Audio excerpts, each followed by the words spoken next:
दोस्तों सलाम नमस्ते। आज मैं अपने अध्याय की शुरुआत करता हूँ एक मशहूर शेर जिसे लिखा है शायर मनीष शुक्ल जी ने। बात करने का हंसी तौर तरीक़ा देखा, हमने उर्दू के बहाने से सलीका सीखा। बात करने का हंसी तौर तरीक़ा देखा, हमने उर्दू के बहाने से सलीका सीखा। दोस्तों, उर्दू एक भारत की ज़ुबान है जिसकी पैदाइश और परवरिश भारत में ही हुई है। यहाँ पे तरह तरह के लोग और अलग अलग दुनिया के हिस्सों से आए हुए लोग जब एक साथ इकट्ठा हुए तो उसमें बहुत सारी ज़ुबानें थीं। भारत की बहुत सारी ज़ुबानें थीं। इनको मिलाकर एक ज़ुबान यानी एक भाषा बनाई गई जिसका नाम उर्दू है। उर्दू को रेख्ता भी बोलते हैं और इस टाइम जश्न रेख्ता भी चल रहा है दिल्ली में। बात को आगे बढ़ाते हैं। जब इसका आविष्कार यानी इसकी खोज, इसका बनाना भारत में हुआ तो आज से 200 साल 250 साल पुराने भारत में हुआ और आज भी भारत के ही हिस्सों में बोली जाती है, जिसमें पुराना भारत, पाकिस्तान, बांग्लादेश और नेपाल, इन हिस्सों में उर्दू का अपना ही जलवा है। इस ज़ुबान में गहराई है। एक आम इंसान अपनी बातचीत में थोड़ी बहुत भी उर्दू को शामिल कर लेता है तो वो ज़रा सी बात भी एक बहुत ही वज़नदार बात हो जाती है, जिसे शेर व शायरी की तरह से लोग महसूस करते हैं। तो आज मैं आपको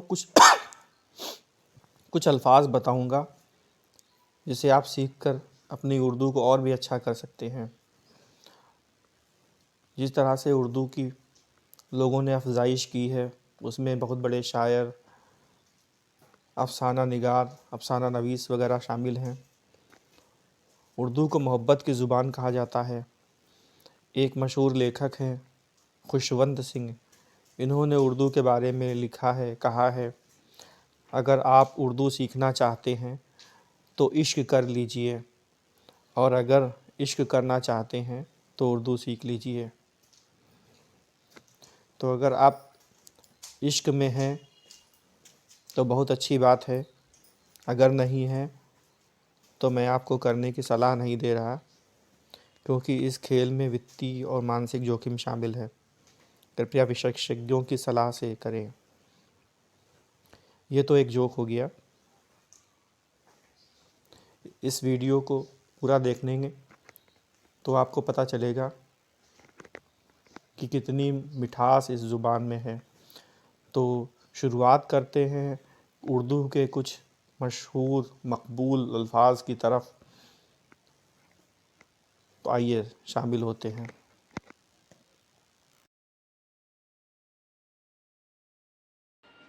चलिए शुरुआत करते हैं। देखिए, नंबर 1 पे आता है मरासिम। तो मरासिम का मतलब होता है रस्म रिवाज। इसका बहुवचन है मरासिम। रस्म का बहुवचन मरासिम, रिवाज। इसको उर्दू में एक तरह से रिश्ते के लिए भी यूज़ होता है। तो ये हो गया मरासिम। मरासिम मतलब रिश्ता। फिर आता है इख्तियार, उसको हम अख्तियार भी बोलते हैं। तो इख्तियार का मतलब होता है काबू या अधिकार। तो ये हो गया इख्तियार। आपको किसने ये इख्तियार दिया है, तो ये इस्तेमाल में यहाँ पे ऐसे इस्तेमाल होता है। फिर आता है रंजिश। तो रंज से रंजिश होता है। रंजिश का मतलब होता है मनमुटाव या दुश्मनी। तो ये हो गया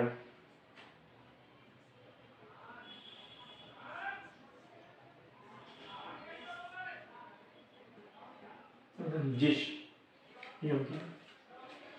फिर आता है कासिद। कासिद का मतलब होता है खत लाने वाला या खबर लाने वाला या डाकिया। तो ये हो गया कासिद।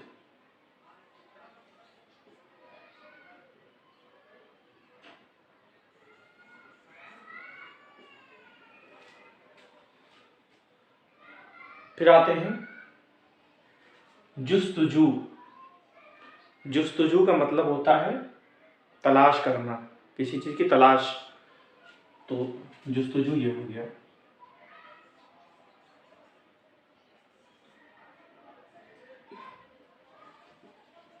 जुस्तजू।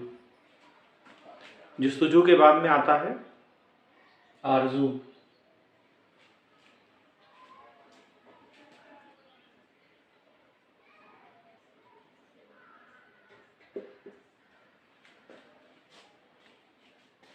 तो शेर व शायरी में आपने सुना होगा जुस्तजू और आरजू के बारे में।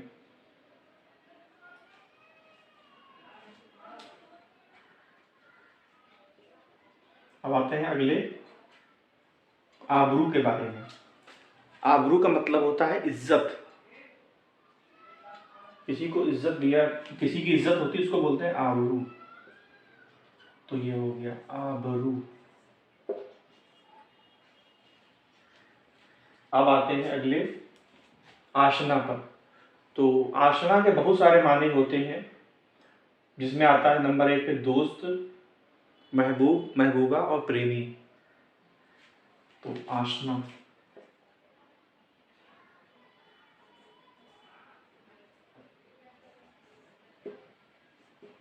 ये हो गया आशना। एक तिश्ना भी होता है। तो तिश्ना मतलब प्यास होता है। तिश्नगी माने प्यास। तिश्ना माने प्यासा, तिश्नगी माने प्यास। तो फिलहाल हम यहाँ बात कर रहे हैं शबाब। तो शबाब का मतलब होता है जवानी।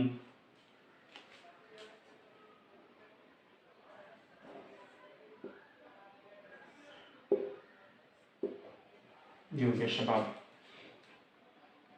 फिर आता है पासबान। पासबान का मतलब होता है चौकीदार, रखवाला। तो हो गया पे अली पास।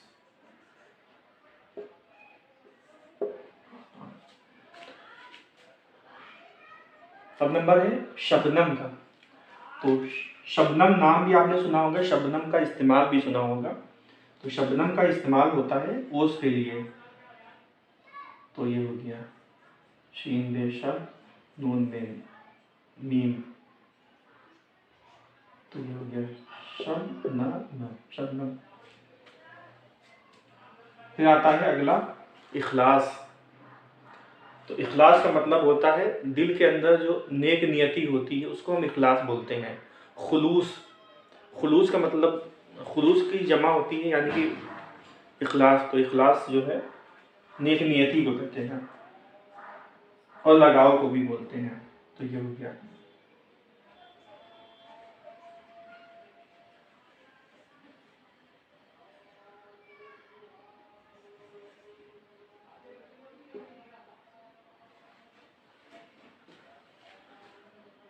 इखलास। अब आते हैं अगले मुसलसल पर। तो सिलसिला का ही एक रूप है मुसलसल, यानी लगातार, यानी फ्लो में। तो मुसलसल हो गया ये मुसलसल।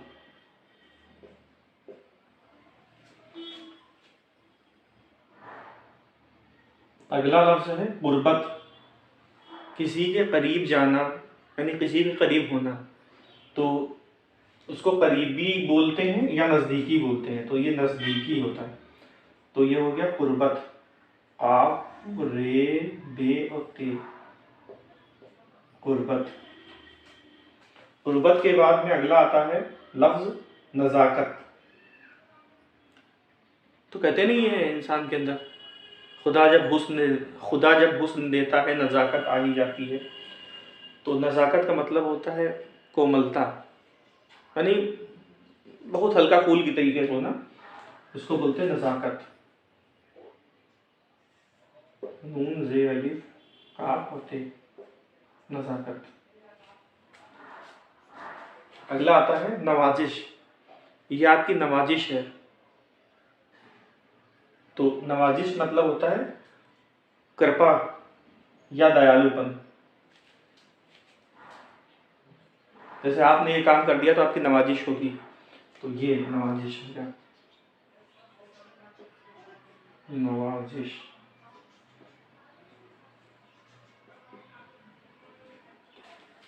अब अगला लफ्ज है मयस्सर। मयस्सर का मतलब होता है उपलब्ध होना, उपलब्धता। तो मयस्सर का मतलब होता है उपलब्ध।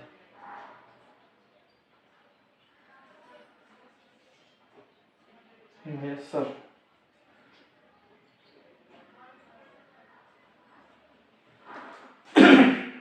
ये दो सीन होंगे। अब आते हैं मुंतजिर। हम जैसे किसी का इंतजार कर रहे हैं तो हम फलाने के मुंतजिर हुए। तो मुंतजिर का मतलब होता है इंतजार करने वाला। तो मुंतजिर, मुंतजिर, ये मुंतजिर हो गया। इसके बाद में आता है रिवायत। रिवायत का मतलब होता है प्रथा।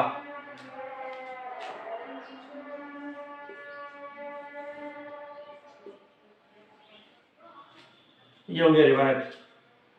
रिवायत के बाद में आता है वाबस्ता। वाबस्ता का मतलब होता है जुड़ा हुआ। इस तरीके से इसको बोलते हैं वाबस्ता। हमें आपसे वाबस्तगी है, यानी कि जुड़ाव है। तो जुड़ा हुआ या संबंधित, उसको हम वाबस्ता बोलते हैं।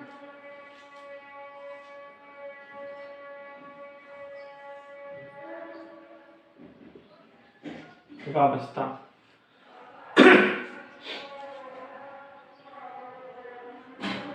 अब आते हैं वाबस्तगी के ऊपर। वाबस्तगी का मतलब जुड़ाव या संबंध होता है। तो यह हो गया वाबस्ता,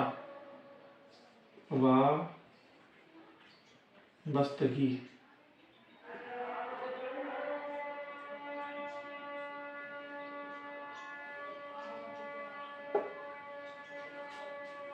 फिर अगला वर्ड आता है काफिला।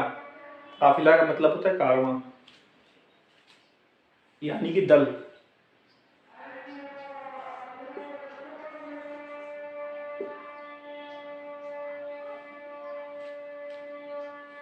फिर आता है फितूर। फितूर का मतलब होता है सनक, यानी दिमाग से अपने आप ही सनक जाना कि किसी के खिलाफ किसी ने कुछ कहा, सनक गए, तो उसको बोलते हैं फितूर।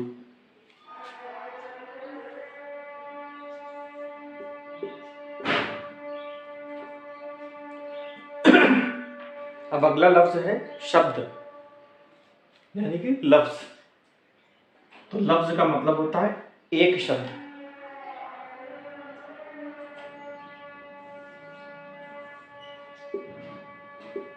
ये हो गया लफ्ज। अब इसका बहुवचन होता है अल्फाज। जैसे हम बोलेंगे किसी के अल्फाज, तो बहुत सारे लफ्ज होंगे, उसको अल्फाज बोलेंगे। तो ये हो गया अल्फाज।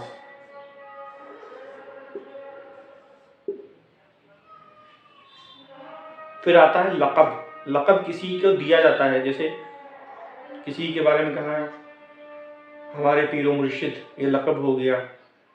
अल्लामा मौलाना, ये लक़ब हो गया। तो ये लक़ब दिए थे, इसको उपाधि या उपनाम बोलते हैं। उपनाम या उपाधि।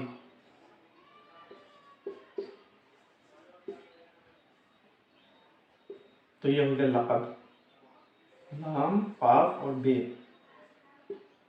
लक़ब। उपाधियों को हम बोलते हैं अलक़ाब। उपाधि एक होगी। फिर आता है उपनाम का बहुवचन, यानी अलक़ाब। तो ये उपाधियां हो गई।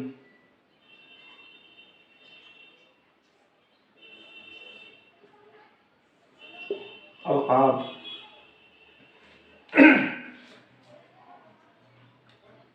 फिर अगले लफ्ज की तरफ आते हैं।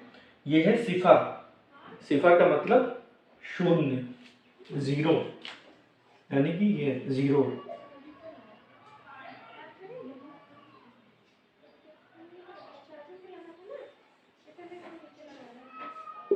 सिफर।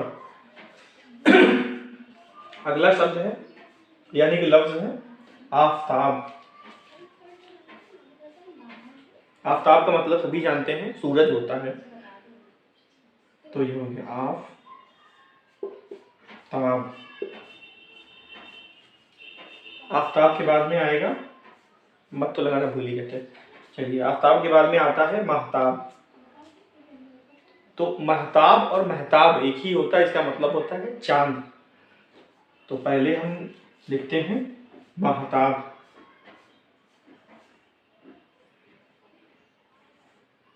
महताब। अब लिखते हैं महताब।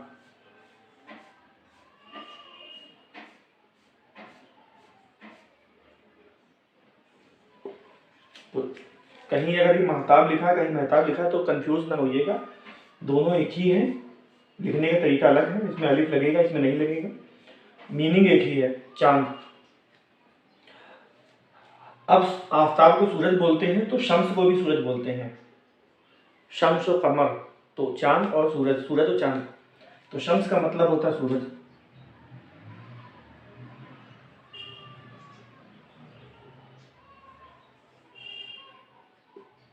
ये हो गया शम्स, इसका मतलब सूरज हो गया।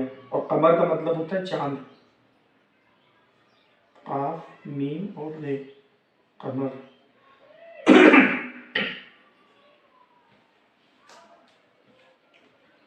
तो ये अल्फाज जो है उर्दू शायरी में या उर्दू बोलचाल में बहुत ज़्यादा इस्तेमाल होते हैं।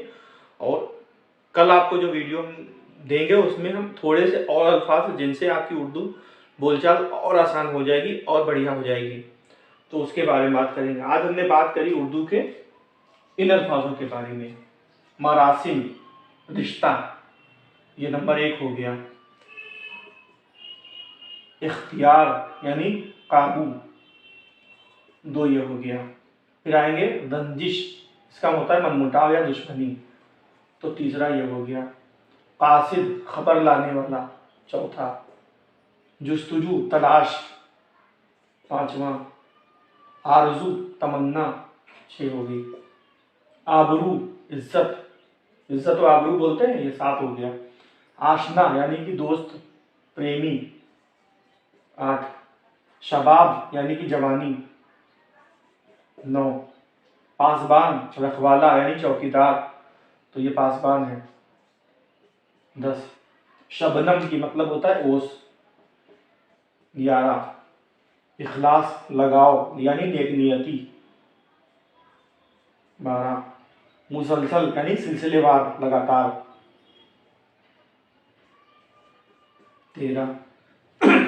कुर्बत यानी कि करीबी, नजदीकी, तो कुर्बत हो गया, 14। फिर आएगा नज़ाकत, नज़ाकत का मतलब होता है कोमलता, मुलायमियत, हल्कापन, 15। फिर आएंगे नवाजिश यानी कृपा यानी दयालुपन, ये 16 हो गया। मयस्सर यानी कि उपलब्ध होना, उपलब्धता, मयस्सर, उपलब्ध, ठीक है। अगले पे आते हैं मुंतजिर यानी इंतजार करने वाला, तो ये हो गया 18। फिर आएंगे रिवायत यानी कि प्रथा, ये हो गया 19। वाबस्ता यानी कि संबंधित, जुड़ा हुआ, वाबस्ता, ये 20 हो गया। वाबस्तगी यानी कि जुड़ाव, 21। काफिला यानी कि कारवां या चलता हुआ दल, उसको बोलते हैं काफिला, 22। फितूर, दिमाग के अंदर जो सनक आती है उसको बोलते हैं फितूर, तो ये हो गया 23। लफ्ज, शब्द, ये तो हम रोज पढ़ाते हैं, वो लफ्ज या अल्फाज होते हैं। फिर आता है अल्फाज यानी शब्द की जमा, बहुवचन, 25। फिर होता है लक़ब, लक़ब माने होता है उपाधि या उपनाम, 26। अलकाब, उपाधियों को बोलते हैं अलकाब, 27। फिर बोलते हैं सिफर, सिफर का मतलब होता है 0, या उसको अशर भी बोलते हैं, सिफर, 0।